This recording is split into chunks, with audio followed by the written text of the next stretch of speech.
에스겔 3장 16절부터 21절까지 제가 읽습니다. 7일 후에 여호와의 말씀이 내게 임하여 가라사대, 인자야, 내가 너를 이스라엘 족속의 파수꾼으로 세웠으니 너는 내 입의 말을 듣고 나를 대신하여 그들을 깨우치라. 가령 내가 악인에게 말하기를 너는 꼭 죽으리라 할 때에 너가 깨우치지 아니하거나 말로 악인에게 일러서 그 악한 길을 떠나 생명을 구원케 하지 아니하면 그 악인은 그 죄악 중에서 죽으려니와 내가 그 핏값을 내 손에서 찾을 것이고, 너가 악인을 깨우치되 그가 그 악한 마음과 악한 행위에서 돌이키지 아니하면 그는 그 죄악 중에서 죽으려니와 너는 내 생명을 보존하리라. 또 의인이 그 의에서 돌이켜 악을 행할 때에는 이미 행한 그 의는 기억할 바 아니라 내가 그 앞에 거치는 것을 두면 그가 죽을지니 이는 너가 그를 깨우치지 않음이라. 그가 그 죄 중에서 죽으려니와 그 핏값은 내가 너 손에서 찾으리라. 그러나 너가 그 의인을 깨우쳐 범죄치 않게 하므로 그가 범죄치 아니하면 정녕 살리니 이는 깨우침을 받음이며 너도 내 영혼을 보존하리라. 아멘. 에스겔 3장 16절부터 21절까지의 말씀은 에스겔 선지자를 하나님께서 이스라엘 족속의 파수꾼으로 세웠고, 그 파수꾼의 사명이 무엇이며 그 파수꾼의 사명을 제대로 감당하지 못했을 때에 하나님께서 에스겔 선지자에게서 핏값을 찾으실 것이다 하는 준엄하고 무서운 말씀이 기록되어 있습니다. 이 말씀은 상당히 중요한 말씀인데, 중요한 첫 번째 이유는 이 말씀이 너무나 잘못 오용되고 남용되고 사용되고 있기 때문에 그렇습니다. 사람들은 어떤 사람들이 특이하고 꽤 그럴싸하고 꽤 멋지고 꽤 이상향적인 성경 인용을 통하여 자의적으로 자기 마음대로 멋대로 해석을 하고 주장을 하여도 그것이 그럴싸하고 꽤 보암직하고 먹음직스럽기 때문에 쉽게 받아들이는 경향이 있습니다. 성경 본문을 정확하게 보고 살피고 그것이 그런가 하고 베레아 사람들처럼 말씀을 상고하기보다는 성경을 확인하지 않는 어리석음들이 많습니다. 보통은 잘못 쓰이고 있는 이 에스겔 3장에 에스겔 선지자에게 주시는 파수꾼의 사명, 파수꾼은 대부분 중보기도자로서 사용됩니다. 그러나 결코 에스겔 3장 16절부터 21절까지가 중보기도자하고는 전혀 상관이 없는 본문이라는 것을 명백하게 성경을 통해서 확인할 수가 있습니다. 중보기도라, 이스라엘 족속을 위해서 기도하는 사명이라, 전혀 그런 건 존재하지 않습니다. 이것을 확장시켜서 내가 내 나라, 내 민족, 내 도시의 파수꾼이다, 내 집안, 내 가족의 파수꾼이다, 그런 것을 중보기도나 기도에 대한 사명으로 해석하고 가리키는 어리석은 사람이 있는데, 이 성경하고는 전혀 상관이 없는 그런 이야기가 됩니다. 한두 구절만 봐도 그것은 명백하게 드러납니다. 16절, 7일 후에 여호와의 말씀이 내게 임하여 가라사대. 인자야 내가 너를 이스라엘 족속의 파수꾼으로 세웠으니, 이스라엘 족속의 파수꾼으로 하나님께서 에스겔 제사장, 에스겔 선지자를 세웠다 말씀하고, 그 내용이 그렇습니다. 너는 내 입의 말을 듣고 하나님께서 말씀하시는 그 말씀을 들은 다음에 나를 대신하여 그들을 깨우치라. 나를 대신하여 그들을 깨우치라. 하나님 말씀을 들은 다음에 하나님 말씀을 가지고 의인이든 악인이든지 간에 그들을 깨우치라는 말씀입니다. 깨우치는 것은 뭐냐? 18절에 가령 내가 악인에게 말하기를 너는 꼭 죽으리라 할 때에 내가 깨우치지 아니하거나 말로 악인에게 일러서, 너가 깨우치지 아니하거나 말로 악인에게 일러서, 악인에게 말로 일러야 한다는 사실입니다. 또 깨우치지 아니하거나, 이 깨우친다는 것으로 이 개역성경은 번역을 했습니다만은, 사실은 깨우친다는 번역이 옳기도 하고 옳지 않기도 하다고 저는 봅니다. 왜냐하면 어떤 것을 깨우친다는 것은 크게 두 가지의 의미를 가집니다. 첫째는 마음에서 깨우치는 것이고요. 마음에서 깨닫는 것이고, 그 다음에는 단지 마음에서 깨닫는 것으로 끝나는 게 아니라 그것에서 이제 생활과 삶 가운데 실제 행동에서 돌이키는 것까지, 그까지 이제 포함될 수 있는 두 가지 의미를 가진다. 그렇게 저는 이해합니다. 그러면 여기서는 깨우친다는 것이 어떤 사람의 마음에서 깨우쳐야 되는 거기 때문에 누군가 선지자가 혹은 이 에스겔 선지자가 말로 한다 해서 상대방이 마음으로 깨우쳐야 할 것을 대신 깨우치게 해줄 수 있느냐? 그럴 수는 없는 겁니다. 그 사람이 마음을 열고 스스로 깨우쳐야 되는 것이지, 누가 잘 가르쳐 주기 때문에 깨우친다는 것은 아닙니다. 수업을 잘하는 선생님이 있어서 학생들에게 수업을 정말 잘 가르친다 해도 그것을 귀를 쫑긋 세우고 듣고 깨닫고 잘 열심히 배우고 하려는 아이들, 학생들은 잘 알아먹을 것이고, 먼 산을 바라보고 있고 졸고 집중하지 않는 아이는 아무리 잘 설명해도 알아듣지 못할 것입니다. 그렇기 때문에 너가 깨우치지 아니하거나 깨우치게 해준다. 그것은 사실상 에스겔 선지자가 말씀을 전해가지고 해주는 일이 되긴 하지만 그러나 또한 해줄 수 없는 일이 되는 이러한 일입니다. 그래서 이 다른 성경의 본문들은 이 깨우치지 않는다는 것을 어떻게 번역하냐 그러면 경고하지 않는다, 경고라는 단어로 사용합니다. 그렇게 될 때의 의미상으로 옳고 자연스럽다, 이렇게 많은 번역자들은 보고 있습니다.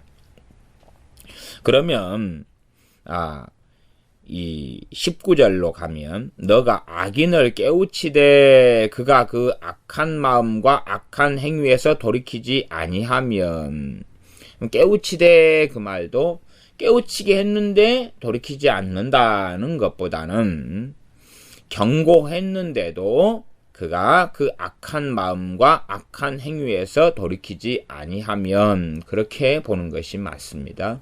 그래서 깨우친다는 의미보다는 경고한다, 이런 의미로 보면 되겠습니다. 그래서 에스겔 선지자의 파수꾼의 사명은 뭐냐 하면 경고하고 다음에 말씀을 전하는 것입니다. 말씀을 전하고 경고하는 것입니다. 그렇게 끝까지 나와 있습니다.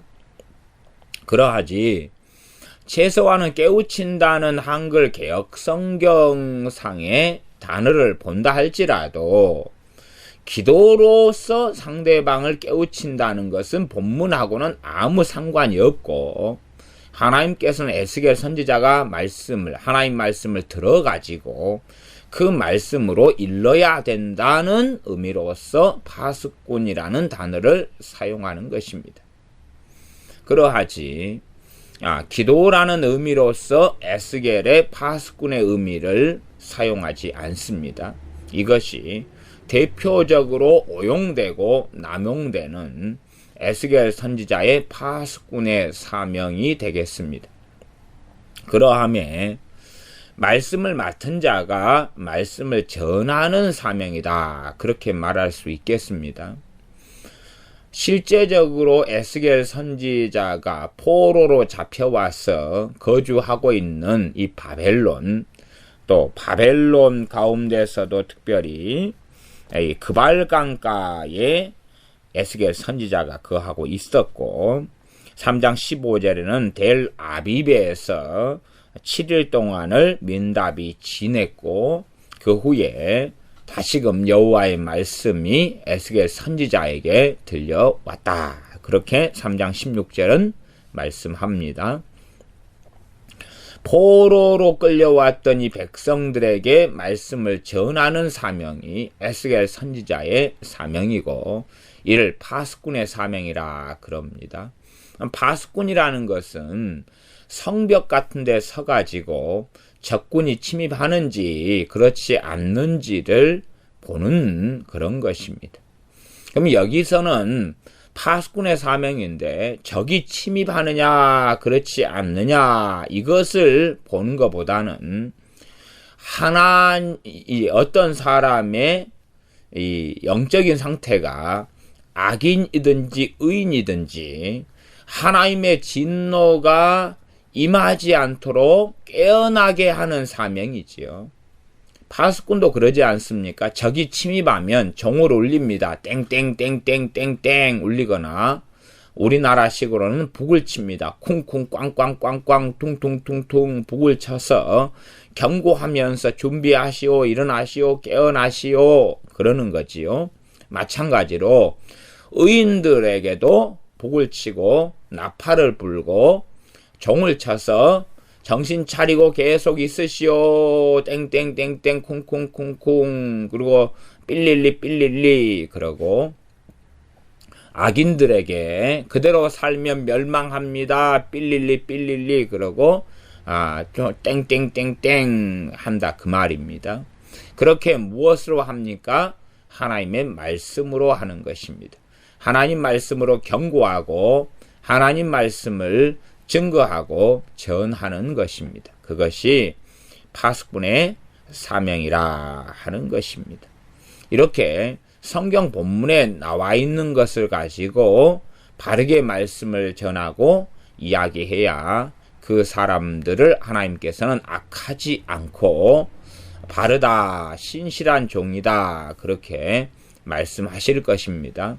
자기가 중보기도의 망령에 빠져서 성경에 어지간한 것들을 가지고 웃기는 중보기도로서 끌고 들어가면 안 된다는 사실입니다.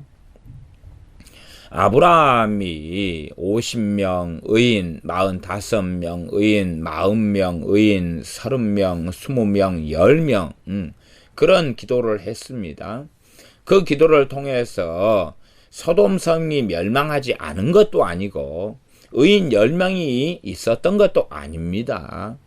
또한 하나님께서는 이미 천사 둘을 소돔성에 파송했지 않습니까? 그래서 그들을 통하여서 롯과 롯의 두 딸들을 건져냈습니다. 그러나 롯과 롯의 두 딸이 건져냄을 통하여서 오히려 그들에게는 참담하고 비참한 비극이 야기됐고 시작되었습니다. 롯 같은 경우는 딸들과 함께 동침하고 자서 모압과 암몬 족속이 생겨났고 이것이 계속되면서 그 족속들의 이 대다수, 절대 다수는 지금까지 다 지옥에 들어가고 있는 중입니다.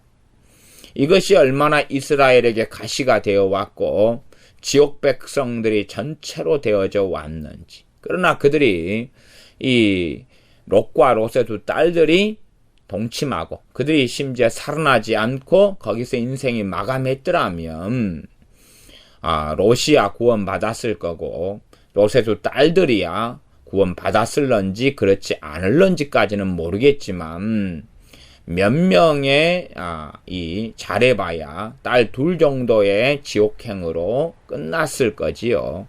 지금까지 비참한 절대 다수가 지옥으로 가는 일은 없었을 겁니다. 중보기도의 환상에 빠져있는 사람들은 내가 중보기도만 하면 해피엔딩하고 모든 좋은 일이 일어날 것이다. 그렇게 착각합니다만은 우리는 성경에 정말 놀라운 기도자들을 알고 있습니다.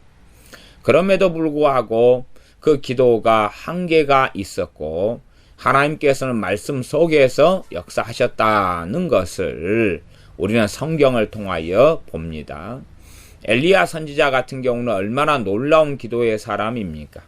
그러나 그 기도를 통하여 하늘문을 닫기도 하고 열기도 합니다.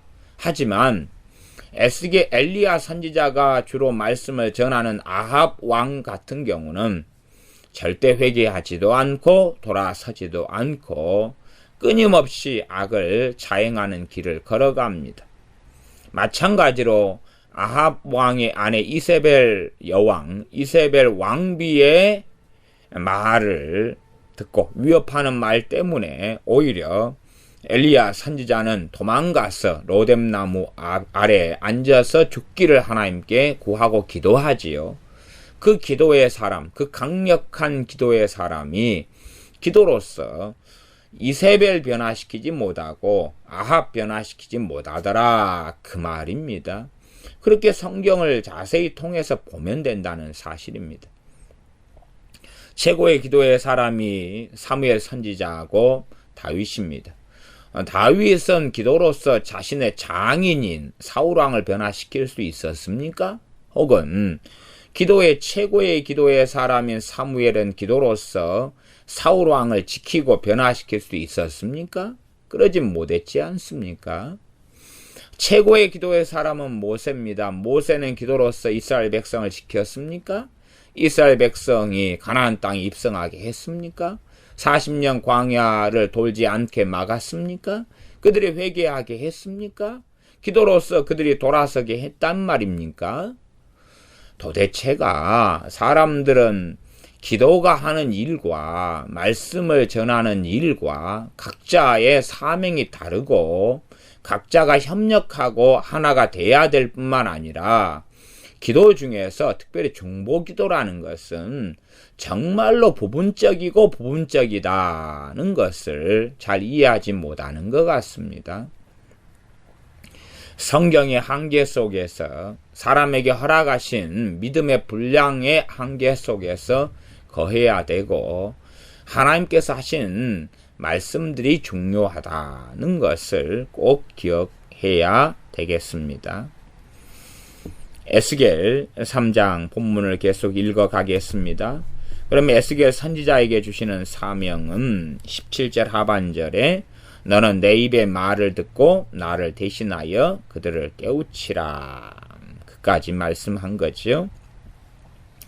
그러면 이제 잘못 오용되고 남용되는 참 이 곤란하고 무서운 것 중에 하나가 요즘에는 이스라엘에게 광적으로 빠져 있는 것입니다. 거기에 대해서 성경을 남용하고 오용하는 것입니다. 어떤 해석이냐 그러면 구약 성경은 육적인 이스라엘에게 하신 말씀이다. 그렇기 때문에 구약 성경은 교회에 주신 말씀이 아니다. 신약시대의 교회고 이방인들에 대한 말씀, 이방인 교회에게 주신 말씀이 아니다. 그러한 아주 황당하고 괴상한 해석을 하는 무리들이 지금은 많이 생겨났습니다. 이 구약 성경은 교회에 주신 말씀이 아니라 육적인 이스라엘에게 하신 말씀이다. 이런 사람들은 자신들의 정당성을 확보하기 위해서 일반 교회에서 믿는 신학을 어떤 용어로서 사용하고 공격하냐 그러면 그들이 대체 신학을 가지고 있다. 이스라엘이 교회로 대체되었다. 이것을 현대 교회가 믿는다. 이렇게 주장합니다. 그러나 대체 신학도 성경하고는 틀린 이야기고, 또한 구약 성경은 단순하게 이스라엘 백성에게 주신 말씀이다. 그것도 틀린 것입니다. 틀린 것이. 그 두 가지가 명백하게 다 틀린 것입니다. 그러나 둘 중에서 저는 좀 더 위험한 것은 어떤 것이냐 하면은, 구약은 이스라엘 백성, 특별히 육적인 선민인 이스라엘에게 하신 말씀이다. 이것을 주장하는 사람들이 훨씬 더 극단적이고 잘못되었다. 그렇게 저는 말하겠습니다. 그러면 성경 에베소서 말씀을 통해서 바른 것이 무엇이냐 하면, 주님께서 이방인과 이스라엘의 막힌 담을 주님의 피로 허셨다고 말씀합니다. 그래서 주님의 피로 이스라엘과 이방인, 유대인과 이방인을 하나로 되게 만드셨습니다. 예수님의 피 안에서 하나가 되게 만드셨기 때문에 믿음 안에서는 유대인이나 이방인이나 차별이 없다. 유대인이나 헬라인이나 차별이 없다고 성경은 선언하고 있습니다. 다시 말하면 이방인은 돌감람나무 가지들인데 그들이 참감람나무 대신 주님께 접붙임 바 되었습니다. 그렇기 때문에 그렇게 하나님의 참된 백성과 이스라엘이 접붙임 바 되어서 믿는 이가 교회가 되는 것입니다. 말하자면 육적인 이스라엘 가운데서도 참된 이스라엘이 있고 가짜가 있는 것입니다. 육적인 이스라엘이라 해서, 육적인 유대인이라 해서 하나님께서 다 인정하신 건 결코 아니었습니다. 그렇기 때문에 AD 70년만 해도 유대인들을 하나님께서 엄정하게 심판하신 것을 우리는 압니다. 그들은 하나님의 백성, 선민이 아니었기 때문에 그렇습니다. 하나님의 선민이기도 하지만, 그러나 또한 하나님을 등지고 배역한 배도자들이었기 때문에 그러합니다. 성경은 이스라엘의 배도의 역사가 끊임없이 기록되어 있고 그들에 대한 하나님의 진노가 기록되어 있습니다. 그래서 첫째는 구약 성경이든 신약 성경이든지 간에 정확하게 육적인 이스라엘이나 유대인에 대한 애언의 말씀이 있습니다. 그것은 당연하게 그들에 해당되는 것입니다. 정확하게 그들에게 애언한 말씀은 그들에게 해당되는 것입니다. 그건 당연한 이야기입니다. 그건 교회나 이방인이나 누구든지 해당될 수 없는 이야기지요. 정확하게 그건 그들에게 해당되는 것입니다. 두 번째는 당연하게 당시대에 하나님께서 하신, 이스라엘에게 하신 말씀이어도 이제는 이 이스라엘 유대인들 가운데서 참으로 예수님을 믿어서 하나님의 진정한 백성이 된 사람들하고 이 참된 교회에 속하게 된 이방인들, 이들을 다른 말로 이스라엘이라 그렇게 말합니다. 왜? 이스라엘 속에 들어왔기 때문에 그렇습니다. 구약시대 같은 경우도 이방인들이 할례를 행하고 그러므로 이스라엘로 귀화하여서 그때부터 이스라엘 사람이 됩니다. 믿음의 원리도 사실은 같은 것입니다. 같은 것이 대체된 게 아니라 항상 유대인들이나 이스라엘에게도 그루터기는 남아있고 하나님께서 남은 자들을 보존하고 계시는 것입니다. 그들이 참된 교회지요. 남은 자들이 보존되어 있고 거기에 이제 돌감람나무 가지들이 접붙임 바 되어져서 들어온 것입니다. 신약 초대교회로 한다면 사도들이 다 유대인들이고 사도 바울 같은 이도 유대인 아닙니까? 이 유대인들이 참된 교회지요.